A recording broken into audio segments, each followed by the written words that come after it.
کیا آپ جانتے ہیں کہ میں پورا سال یوم عرفہ کا انتظار کرتی ہوں، اور اس کی وجہ یہ ہے کہ اس دن جو دعائیں مانگی جاتی ہیں وہ قبول ہوتی ہیں۔ جی ہاں، یہ 10 دن، حیرت کی بات یہ ہے کہ رمضان کا آخری عشرہ، اس کے بارے میں ہم سبھی جانتے ہیں، اس وقت مساجد بھری ہوتی ہے، اس سے متعلق معلومات، کوشیں، مشقت سب ہم بڑھا دیتے ہیں۔ لیکن ان 10 دنوں کی فضیلت کے لیے جو حدیث آئی ہے، مستند حدیث آئی ہے، جس کا ریفرنس میں کمنٹس میں دے دوں گی، اس کے مطابق ان 10 دنوں کے کو اس طرح افضل کہا گیا کہ یہ رمضان پر بھی بھاری ہیں۔ یعنی آپ چاہتے تو بریکٹ میں کہہ سکتے تھے نا صلی اللہ علیہ وسلم کے یہ 10 دن افضل ہیں سوائے رمضان کے، لیکن آپ نے ایسا کچھ نہیں فرمایا۔ تو صحابہ نے حیران ہو کے پوچھا کہ کیا یہ جہاد جیسے عمل سے بھی افضل ہیں؟ تو آپ نے فرمایا ہاں، الا یہ کہ کوئی اپنی جان و مال کے ساتھ واپس نہ آئے، یعنی اپنی زندگی ہی لوٹا دے۔ تو یہ 10 دن ایسے ہیں کہ جو these are life changing days. لیکن دیکھیں، ہوتا یہ کہ ہمارے یہاں نا جب کسی چیز کے لیے ہمیں شوق آتا ہے تو ساتھ ہی نیکی کو تھوڑا مشکل بنا کے پیش کیا جاتا ہے۔ لیکچر سن کے ہمیں لگتا ہے کہ بھئی نیکی اور تقویٰ کا معیار تو ادھر ہے اور ہم ادھر ہیں، میں تو گنہگار بندہ ہوں، میں یہاں کیا کر سکتی ہوں 10 دنوں میں، میری تو وہی روٹین ہے، مجھے نہیں، میں نے کچھ کر بھی لیا تو کوئی تیر نہیں مار سکوں گی۔ تو اگر آپ بھی ایسا سوچتی ہیں یا سوچتے ہیں تو میں پھر آپ سے مخاطب ہوں۔ اللہ کو نا اپنا بندہ ہر حال میں پیارا ہے۔ دیکھیں، کووڈ میں اگر کسی نے سجدہ کیا نا تو اللہ نے کسی کو یہ نہیں کہا تھا کہ ہن تینوں توفیق ہوئی ہے سجدے کرن دی۔ اللہ نے کسی کو اپنے در سے بھیجتا ہے، اس کو بس بہانا چاہیے کہ آپ اس کے پاس جائیں، چاہے آپ ایک پیاسے کتے کو پانی بھی پلا دیں تو وہ خوش ہو جاتا ہے نا۔ ان 10 دنوں میں نا آپ کچھ بھی کر سکتے ہیں، ٹھیک ہے؟ جو لوگوں کو استطاعت ہے وہ حج کر سکتے ہیں، قربانی کر سکتے ہیں، اور قربانی کرنے والوں کے لیے مستحب ہے کہ وہ بال اور ناخن تراشنے سے گریز کریں۔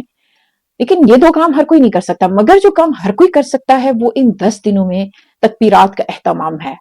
اور وہ تکبیرات آپ کو یوٹیوب پہ مل جائیں گی، آپ گاڑی میں سن سکتے ہیں، کھانے بناتے ہوئے ساتھ چلا سکتے ہیں، ہر نماز کے بعد 10 دفعہ 20 دفعہ پڑھ لیں، فجر اور مغرب کے بعد کچھ دیر اہتمام کر لیں، اللہ اکبر اللہ اکبر اللہ اکبر لا الہ الا اللہ اللہ اکبر اللہ اکبر وللہ الحمد، کئی تکبیرات ہیں، آسانی سے یاد ہو جائیں گی۔ تو آپ اگر ان کا اہتمام کریں دن کے کسی ایک حصے میں تو جتنا بھی حصہ ڈال سکتے کریں۔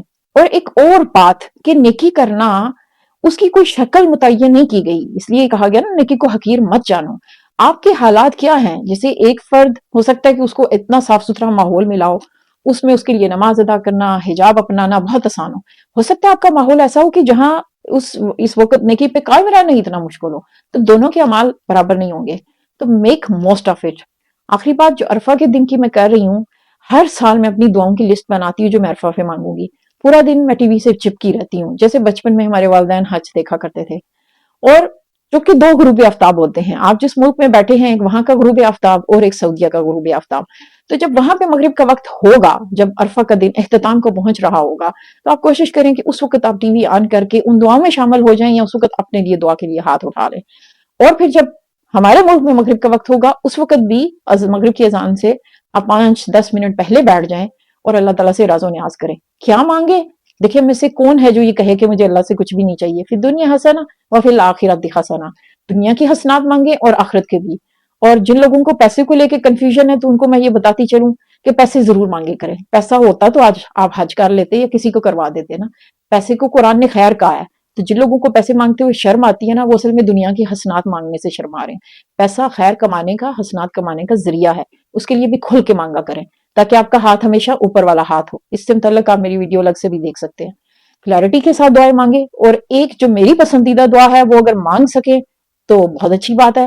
اگر آپ کے دل کو لگے وہ ہے کہ کسی بھی وقت 2 رکعت اگر آپ پڑھ سکیں، 2 رکعت پڑھیں، اور ہم یہ اللہ تعالیٰ سے کہیں کہ اللہ تو نے جس مقصد کے لیے مجھے یہاں بھیجا ہے نا، وہ مجھ پہ واضح کر دے۔ میرے وجود، میری انرجی، میری صلاحیت، میرا وقت، میرا مال، اس کی سمت ایسی ہو وہ انہی چیزوں ان جگہوں پہ لگے جو تیرے ہاں پسندیدہ ہے۔